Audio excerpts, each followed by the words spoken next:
am Scott Weinschenk, and I'm here with senior captain of the women's soccer team, Alex Price. Alex, how are you doing today? I'm good. It's Wednesday. It's hump day. Almost over this week. Week's almost over. Yeah. That's exactly right. Well, what this whole thing has been about, this is our second episode. If you guys joined us last week here on the athletics website for Concordia, we interviewed a couple of our student athletes last week. Went well, and the whole point behind the show is honestly to have a nice, calm, cool, collected conversation and really bring our students into some of our athletes' life and, kind of pick their brain and find out what it's like to be a student athlete and, what sacrifice you have to make or, kind of like the environment of being on a team at the collegiate level, especially here at Concordia. So, Alex, senior, started all 6 games, obviously. You have 3 goals on the season and 3 assists. You're second on the team in almost every single category. How you feeling? How's everything feeling out there on the field this year? I mean, being at one of your last, if not your last, kind of go around. It feels good. It's sad. It's senior year. But, we started off strong, kind of a little divot, at this last couple of games. But we're picking it back up, especially since conference is starting on Friday. And I'm excited. It's nerve-wracking. Yeah. It's a lot of pressure being a senior and having to, you've been there for 3 years and you have all these people that are depending on you, your school, your coach, your team, and it's overall it's good. I'm excited to get more goals, and it just makes me even more hungry. Absolutely, and being the team 3-1 start with 1 tie, and that was this past. What was that? Yeah, it was on Saturday. Saturday, yeah. Run me through that. The season was going pretty good, like you said. You had not necessarily like a little hiccup, but it was just not rolling maybe as smooth as it was. Yeah. I honestly want to blame it on the weather. Right. It was raining last week, and it was just really muggy, humid. And, right. Practice wasn't, up to par, but every team has that. Every player has those weeks, and coming from that game and coming from that practice, we picked it up on Saturday to really we tied. We had an opportunity to score in the last 6 minutes of the game. Right. They called it. Wasn't our fault. Right. It wasn't the ref's fault. It was the weather, and so tie's a tie. It's not a loss, but we definitely we're gonna pick up from that and beat the teams we need to beat to get where we need to be. Absolutely. Now, moving on into this week of practice, does everything seem to be kind of catching back up to speed? And like you said, you're moving on to conference this weekend. UMHB's coming in. Honestly, the volleyball team has been the first one to kind of encounter the UMHB kind of rivalry. Didn't go our way, of course, but we definitely did not surrender, did not lay down and give them anything. So is that to kind of be the same this week with practice? Are y'all kind of trying to change anything or keep the same approach? No, this week of practice, it's only been like 2 days. But, right, okay, right. But still, it's definitely a 360 from last week's practice. Mm-hmm. All of us know that, UMHBs are one of our biggest rivals, especially with last year's stats and the results we had. And we are definitely out for, revenge. We're out for a win. And this last 2 days of practice have showed that we're ready to get out there and bring the pace, set the pace to beat this team, because we're going to do it this year. Right. Now, run me through some of the team chemistry. Is everybody clicking right? Is everybody on the same page, offense, defense, whole team, kind of morale as we move on with this upcoming season? We're getting there. There's a lot of competition this year with young players, definitely. Transfers, seniors. It's definitely hard for Coach Primavera to kind of set up a lineup that's solid, because all of us are really competing with each other. And so our chemistry this year compared to previous years is a lot better. We are having some problems transitioning from back to middle, but once we get the ball there, we're getting it through and we're capitalizing on our chances. But yeah, chemistry this year is a 360. I mean, you kind of have to be the way the coaches, honestly, as I've been watching the games, there's a lot of I don't want to say substitution, but everybody's kind of getting their chance to get out there. Everybody has almost 5 appearances in the 6 games that we've played. There's a lot of different people filling very important roles. Does that change on the field? I don't want to say trust issues, but you maybe like communication and having different people, different styles on the field. Do y'all work on that in practice, or y'all do more inter-squad, team-on-team stuff? We do, and honestly, it shapes us as players. We're having to experience different players on the team, different ways people play. Versatility. Exactly, and it helps us as a team in general we're ready for that. We're always on our toes, never knowing what's going to happen. And so it makes us a better team when it comes to playing the games and getting out there and getting results. Okay, well, let's move on now. Let's move on to something about Alex. Alex, what actually brought you to Concordia? Like, what got you from Corpus Christi, right? Yeah. Up here to Austin? It's sort of a long story. Out of senior year of high school, Jordan James and I we went to college at Wayland Baptist. And wow, I did not know that. Yeah, right. We actually went to college at Wayland Baptist together, and after that first season, we decided, it's 10 hours away from home, we aren't going to be there, and both of us actually got calls from the first coach, Coach Holton, right. Our senior year of high school, and we decided against Concordia. So Concordia was on our list, but wow. we decided to go to Wayland, and then after that, we were like, it was between two different schools. It was between St. Mary's or Concordia after Wayland. We came to visit, and the campus was beautiful, everything for this campus, it wasn't D2, it wasn't, NAI right. Division I, but, I wouldn't trade that for a thing anymore. Absolutely. It's great. I love it being here. It's, one of the greatest decisions I've ever made. Absolutely. That really brings me back to whenever I was coming to Concordia. It didn't really matter once I got here what division that we were. The family that you could build here and friendships and stuff honestly kind of replaced that. It's so comfortable. It's absolutely. It's easy to be here. It's not a struggle. So. Absolutely, and that's really hard to replicate in other places.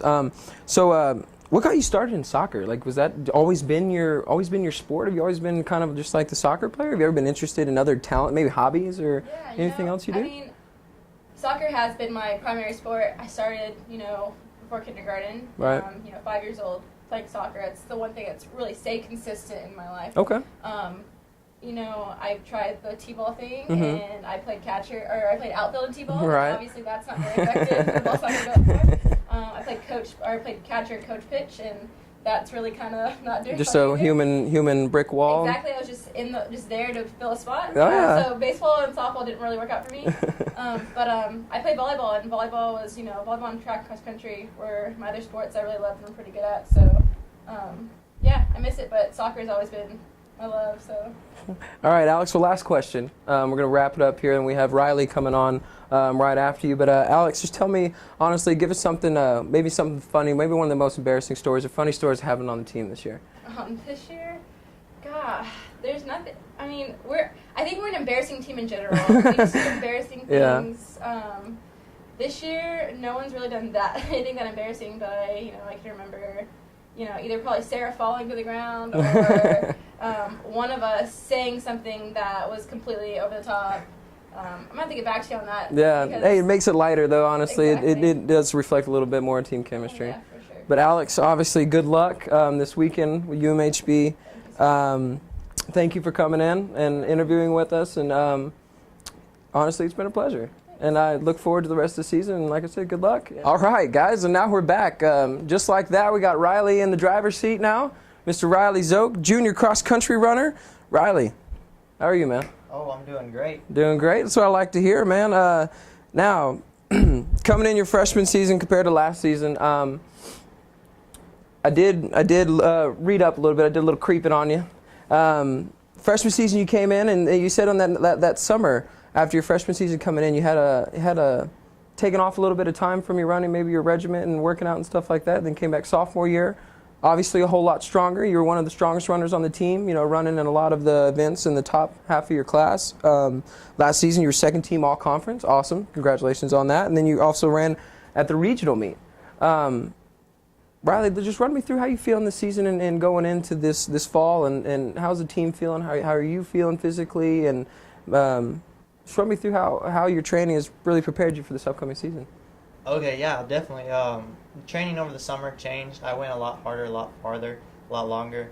And then the team's just great. And compared to years past, we're getting along so much better. Mm-hmm. The bonds there, all 7 guys are getting along rather than just the cliques. So that's a great part to have. It's looking good. Yeah. So this year we've had 2 meets, 1 meet.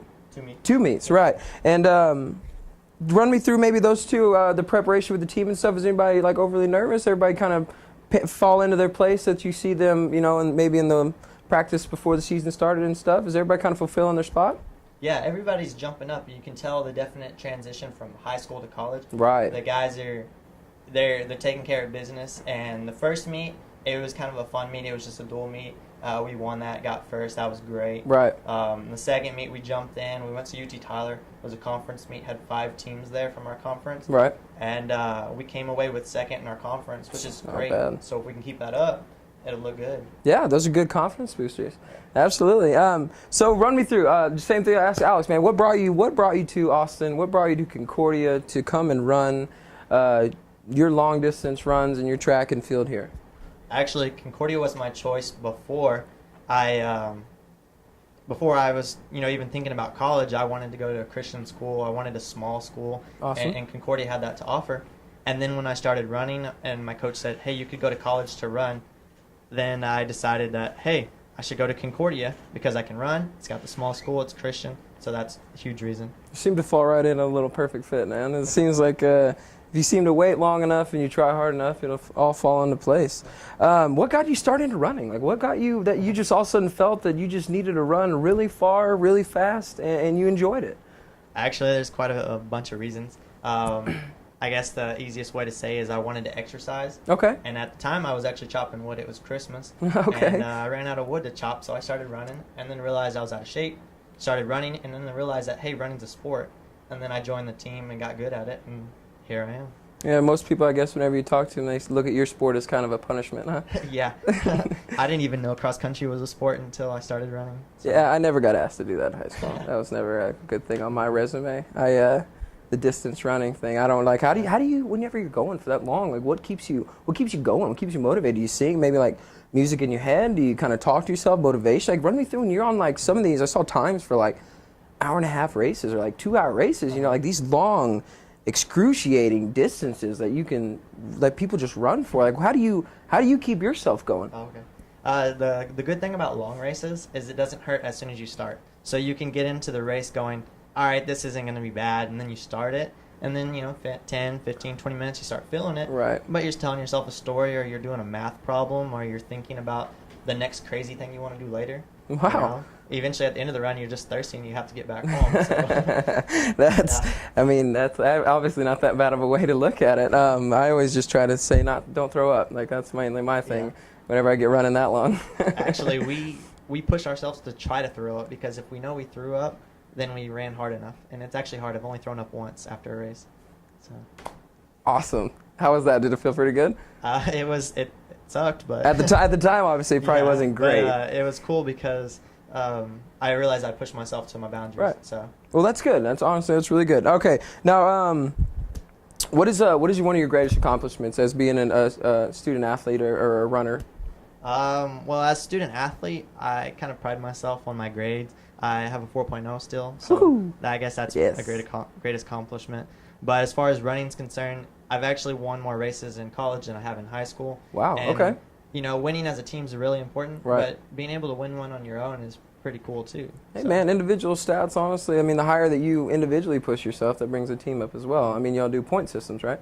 For the places per runner compared to team-wise and stuff like that. So that helps your team as well. So if you strive as much as you can, that'd be awesome. Who's your hero?